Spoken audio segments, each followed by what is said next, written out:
Bem, agora nós vamos continuar falando do sistema porta-hipofisário, lembrando mais uma vez, né? Sistema porta-hipofisário, hipotálamo, adeno-hipófise, hipófise anterior, perfeito? Então vamos lá, o segundo eixo é eixo hipotálamo, hipófise adrenal. O que é isso? Hipotálamo, né? Adeno-hipófise e glândulas suprarrenais, que a gente também chama de glândulas adrenais, tá certo? E aqui seria basicamente o cortisol, a gente vai representar, né, a formação, a síntese do cortisol, a liberação, né, porque ele é o principal representante aí nas suprarrenais, perfeito? Então vamos lá. Digamos que nós estamos em uma situação de estresse e tudo mais, e esse estresse ele vai fazer com que o nosso hipotálamo, né, secrete, no caso, para a adenohipófise CRH, que seria o hormônio precursor do ACTH. Então a gente tem aqui o CRH saindo do hipotálamo e indo lá para a adenohipófise, para a hipófise anterior.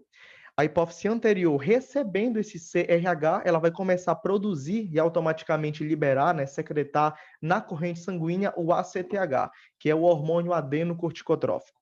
Esse hormônio, por sua vez, ele caindo na corrente sanguínea, né, liberado pela adenohipófise, ele vai chegar lá nas nossas suprarrenais, né, nas glândulas suprarrenais.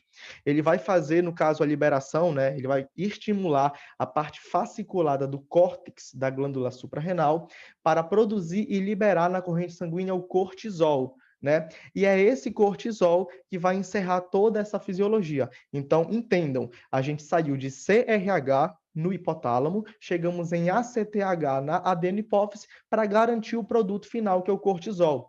Tanto é que o cortisol, ele vai agir naquela nossa situação, né, de luta ou fuga, preparando os músculos lá, né, uma maior contração muscular para que esse estresse, né, é como se fosse uma resposta fisiológica do nosso corpo, a fim de nos adaptarmos para uma situação adversa, perfeito? Só falando aqui da parte dos feedbacks, a gente tem dois tipos de feedbacks acontecendo aqui. O feedback, né, que a gente também chama de retroalimentação negativa de alça longa e de alça curta. Então a dica aqui é: todo feedback que sai do produto final, ou seja, do cortisol, uma grande concentração de cortisol vai agir tanto na adenohipófise quanto no hipotálamo, tá certo? Então, esses dois feedbacks são os feedbacks negativos de alça longa, tá bom? Grande concentração de cortisol na corrente sanguínea vai inibir a produção e a secreção de ACTH lá na adenohipófise. Perfeito? Porque a gente já tem cortisol, já atingiu o objetivo,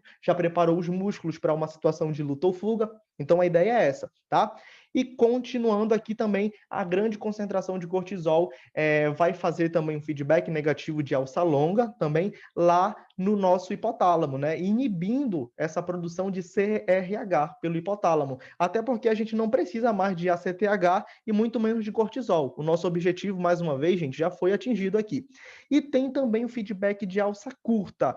A grande concentração de ACTH, né? Ele vai fazer com que o hipotálamo ele seja inibido nessa produção, nessa liberação de CRH. Então, a adenohipófise também tem um feedback negativo aí da adenohipófise para o hipotálamo, sendo um feedback negativo de alça curta. Então, esse eixo hipotálamo-hipófise adrenal seria basicamente isso aí. Valeu!